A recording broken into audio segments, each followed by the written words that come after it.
Welcome to Canada Inside, where clarity meets courage, and every truth deserves to be heard. While mainstream voices push the same tired stories, here we dig deeper, question the powerful, and reveal what others won't. You won't get empty headlines, you'll get context, facts, and real talk. So hit that subscribe button and turn on the bell, and more importantly, make your voice count in the comments. Because together, we'll bring truth back to Canadian politics. In the heart of Alberta, a seemingly unorthodox ballot featuring 132 candidates in a recent by-election has triggered far more than raised eyebrows. It has sparked a subtle yet unmistakable political shift. This protest ballot, launched by a group of citizens frustrated with federal overreach and Ottawa's perceived detachment from Western realities, symbolizes more than local dissent. It's a coded warning to the political establishment: the West is no longer content to be overlooked. The quiet resistance playing out at the ballot box echoes sentiments that have been brewing for years across Alberta's landscape. Though the mainstream media has been quick to portray the 132-candidate stunt as a gimmick, the move reveals the growing rift between Alberta and the federal government. The individuals behind this effort aren't fringe radicals. Many are everyday Albertans, ranchers, small business owners, oil workers, who have felt increasingly disillusioned by policies out of touch with their values and livelihoods.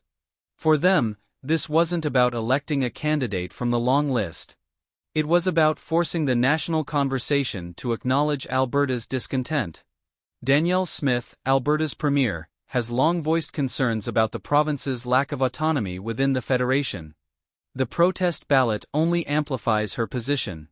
In measured tones, Smith continues to advocate for a more assertive Alberta, not a breakaway, but a province that stands tall in the face of federal mandates that fail to reflect Western priorities. Her critics may accuse her of stoking division, but her supporters see something else entirely: leadership rooted in pride, realism, and Western resolve. At the center of the controversy is Mark Carney, the former Bank of Canada and Bank of England governor, who's been flirting with a Liberal leadership bid. His image, for many Westerners, represents the elite Toronto-Ottawa-Montreal axis: polished, technocratic, and disconnected. Carney's growing presence in national conversations, especially around economic policy and climate measures, has only further alienated Albertans who feel their industries and identities are being sacrificed for distant urban interests. Whether or not Carney ultimately runs for Prime Minister, the symbolism he carries is potent. To many Albertans, he personifies everything they fear about centralized power. Pierre Poilievre, the Conservative leader, stands in stark contrast. His blunt, unapologetic style and his relentless critique of Trudeau-era liberalism resonate deeply with Western Canadians. Unlike the careful calibration of Carney's speeches, Poilievre speaks a language that feels authentic to voters in rural Alberta and Saskatchewan. He doesn't just oppose the Liberal agenda, he frames it as an attack on common sense, economic freedom, and the hard-working spirit of the Canadian West. The protest ballot, then, becomes a symbol far bigger than a by-election stunt. It's a form of democratic resistance, peaceful, legal, and calculated. It channels anger, but not recklessness. It demands attention, but without violence or chaos. And it works.